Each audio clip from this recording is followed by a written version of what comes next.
B star news देख रहे हैं आप और मैं हूं आपके साथ सोहन सिंह। वक्त तो चला अपना उत्तर प्रदेश का, जिसमें सबसे पहले बात करेंगे कोरोना के बढ़ते संक्रमण की। दरअसल देश भर में कोरोना का संक्रमण तेजी से बढ़ रहा है और यूपी भी इससे अछूता नहीं है। यूपी में भी लगातार कोरोना के मामले तेजी से बढ़ रहे हैं, जिसके बाद जिला प्रशासनों ने एहतियात बरतना शुरू कर दिया है, जिसको देखते हुए गाजियाबाद जिलाधिकारी अजय शंकर पांडेय ने अगले आदेश तक जिले के सभी रेस्टोरेंट में बैठकर खाना खाने पर प्रतिबंध लगा दिया है।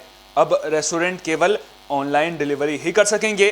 इसके अलावा सड़क किनारे खड़े होकर खाना खिलाने वाले रेहड़ी पर भी प्रतिबंध लगा दिया गया है। केवल ऑनलाइन डिलीवरी ही की जा सकेगी।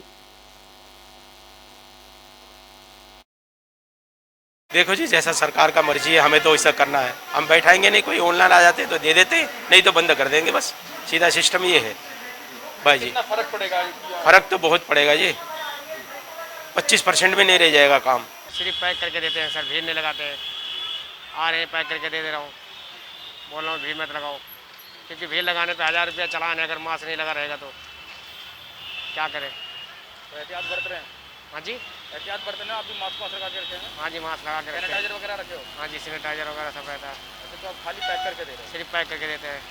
बस कोई मजबूरन आ गया तो उसे खिला देते हैं, नहीं तो खिलाते नहीं है। देखो जी, जैसा सरकार का गोंडा मर्जी है, में हमें भी तो कोरोना के बढ़ते मामले प्रशासन के लिए परेशानी का सबब बने हुए हैं। आपको बता दें कि पिछले 24 घंटों में जिले में कोरोना के 166 मामले सामने आए हैं, जिसके बाद जिले में एक्टिव केसों की संख्या बढ़कर 1398 पहुंच गई है। वहीं जिले में अब तक कोरोना की वजह से 84 लोगों की मौत हो चुकी है। आपको बता दें कि रोजाना 2 से 3 लोगों की मौत के मामले सामने आ रहे हैं। वहीं जिला प्रशासन लगातार लोगों से अपील कर रहा है कि कोरोना गाइडलाइंस का पालन किया जाए। खुद डीएम और एसपी ने भी मोर्चा संभाल रखा है। अब लोगों को भी कोरोना के बढ़ते मामलों को देखते हुए समझदारी दिखाने की जरूरत है।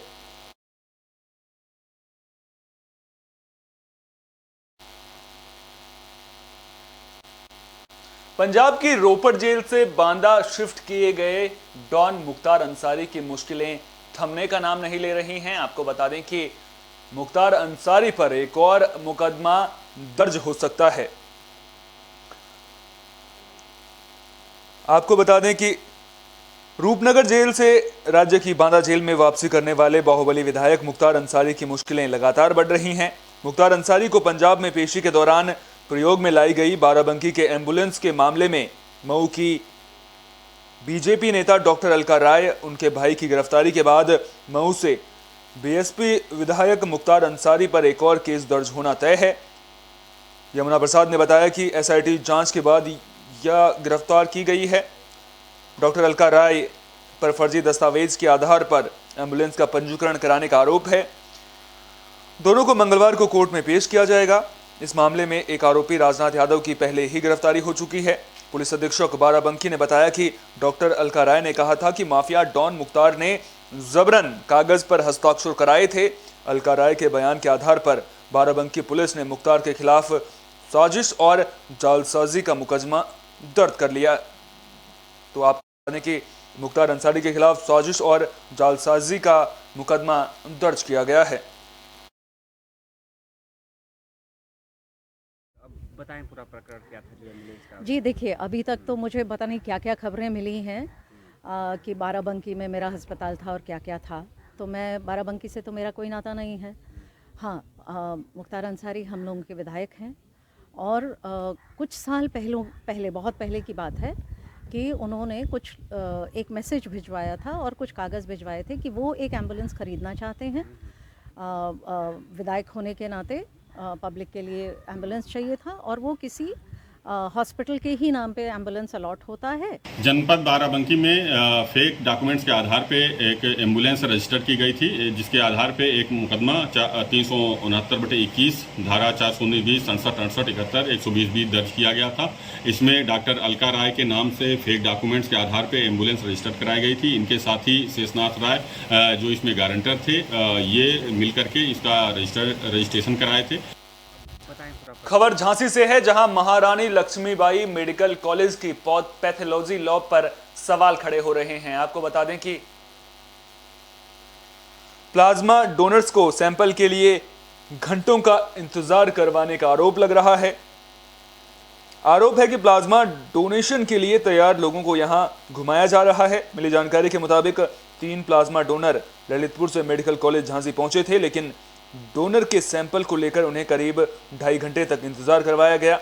उनसे कहा गया कि उनके सैंपल जांच के लिए प्राइवेट पैथोलॉजी पर भेजे गए हैं, लेकिन प्राइवेट पैथोलॉजी जाने पर वहां पता चला कि सैंपल आए ही नहीं हैं, जिसके बाद अब पैथोलॉजी लैब की कार्यशैली पर सवाल खड़े हो रहे हैं।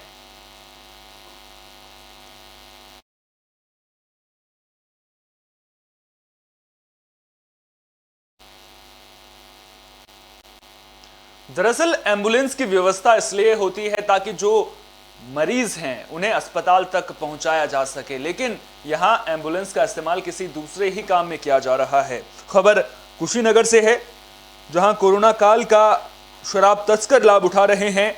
एम्बुलेंस में बिहार में अंग्रेजी शराब की तस्करी कर रहे हैं। तो खबर पडरौना कोतवाली से सामने आई है, जहां बांसी चौकी से शराब भरी एम्बुलेंस बरामद की गई है। पडरौना कोतवाली पुलिस ने एम्बुलेंस से 60 पेटी शराब बरामद की है। कोरोना संक्रमित शव का बहाना बनाकर शराब की तस्करी की जा रही थी। पुलिस ने मामले में 2 तस्करों को गिरफ्तार कर लिया है। आपको बता दें कि सोनीपत से बिहार के दरभंगा शराब की तस्करी की जा रही थी। तो आप आलम देख सकते हैं किस तरह से एक और कोरोना महामारी की जद में पूरा देश है, लेकिन वहीं दूसरी ओर कोरोना काल में एम्बुलेंस में शराब की तस्करी की जा रही है। साफ तौर पर कहा जा रहा है कि यहां पर जो कोरोना संक्रमित शव है उसे लेकर जा रहे हैं, लेकिन जब एम्बुलेंस की जांच की गई तो उसमें शराब की पेटियां मिली।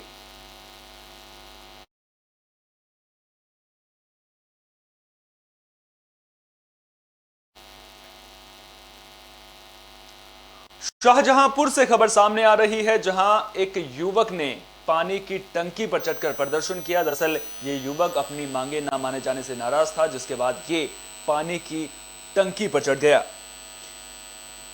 यूपी के शाहजहांपुर में उस वक्त हड़कंप मच गया जब रात 3 बजे से एक युवक पानी की टंकी पर चढ़े होने की खबर प्रशासन को लगी। पानी की टंकी पर चढ़कर हाथों में कांग्रेस का झंडा लेकर कई मांगों को लेकर प्रदर्शन कर रहे युवक ने करीब 7 घंटे तक हाई वोल्टेज ड्रामा किया, जिसके बाद मौके पर पहुंची कोतवाली पुलिस और सिटी मजिस्ट्रेट द्वारा मांगे माने जाने के आश्वासन के बाद युवक को बमुश्किल नीचे उतारा जा सका।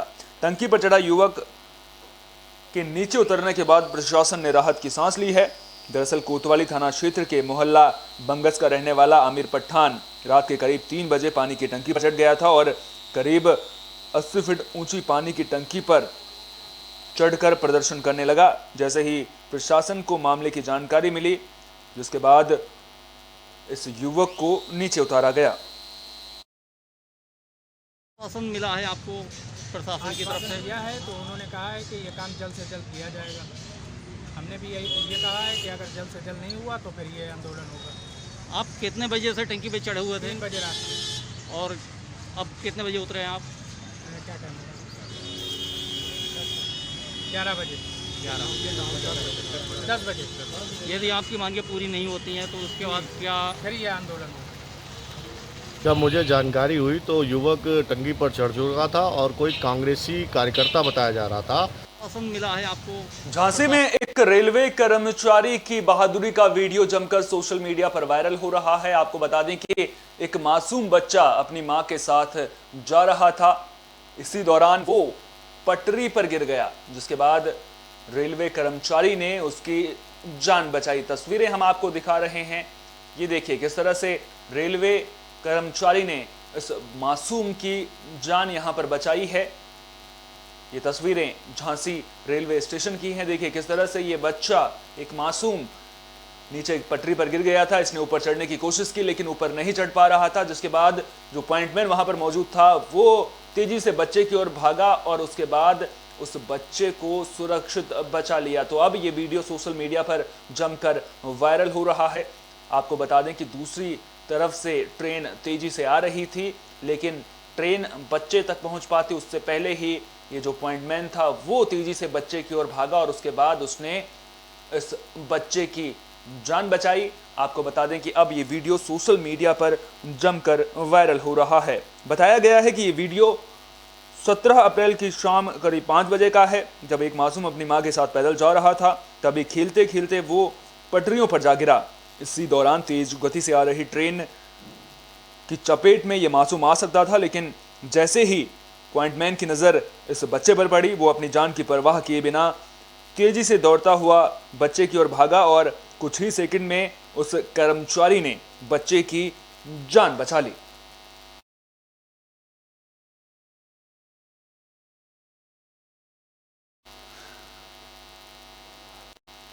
यूपी में बदमाशों की खैर नहीं है। दरअसल लगातार जो बदमाश किस्म के लोग हैं उनके खिलाफ कार्रवाई की जा रही है, संपत्ति उनकी कुर्क की जा रही है। साफ तौर पर संदेश दिया जा रहा है कि यूपी में बदमाशी बिल्कुल भी नहीं चलेगी। इसी कड़ी में अब हापुड़ में गैंगस्टर इस्ते के खिलाफ प्रशासन की बड़ी कार्रवाई देखने को मिली है। गैंगस्टर इस्ते की संपत्ति कुर्क करने के आदेश दिए गए हैं। पुलिस प्रशासन ने इसकी मुनादी करा दी है। संपत्ति कुर्क करने की मुनादी करा दी गई है। 1 करोड़ 50 लाख की संपत्ति कुर्क की जाएगी। बाकायदा इसको लेकर मकान के बाहर कुर्की का नोटिस भी लगा दिया गया है। आपको बता दें कि हापुड़ जिले में गैंगस्टर रिश्ते पर करीब 40 से भी ज्यादा केस दर्ज किए गए हैं।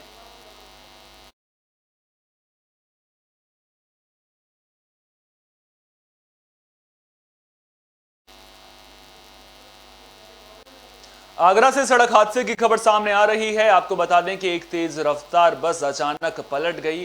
गनीमत ये रही कि इस हादसे में कोई भी हताहत नहीं हुआ है। बस के पलटने की वजह स्टीयरिंग फेल होना बताया जा रहा है। बता दें कि यह बस आगरा से नोएडा की ओर जा रही थी। इसी दौरान बस अचानक पलट गई। बस पलटने की जानकारी मिलते ही तत्काल पुलिस की टीम मौके पर पहुंची, जिसके बाद सभी यात्रियों को सकुशल बाहर निकाला गया। आपको बता दें कि यह घटना खंदौली के नोएडा एक्सप्रेसवे की है। गनीमत ये रही कि इस हादसे में कोई यात्री घायल नहीं हुआ है। दूसरी बस मंगाकर सभी यात्रियों को इसके बाद रवाना किया गया है।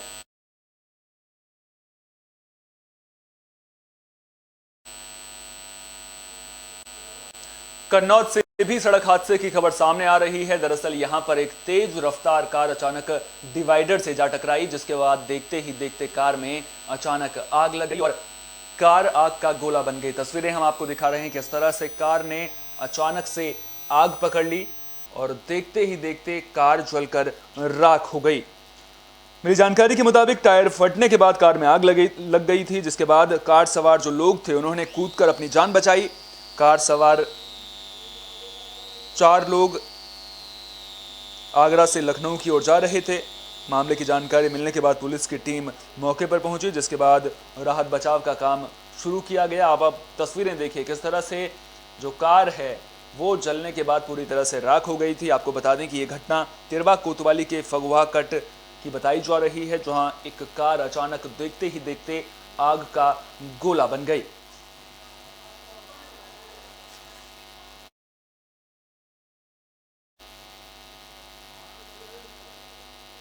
इस बुलेटिन में मेरे साथ इतना ही। देश और दुनिया की तमाम अहम खबरों के लिए आप देखते रहिए विस्टार न्यूज। मुझे दीजिए इजाजत। नमस्कार।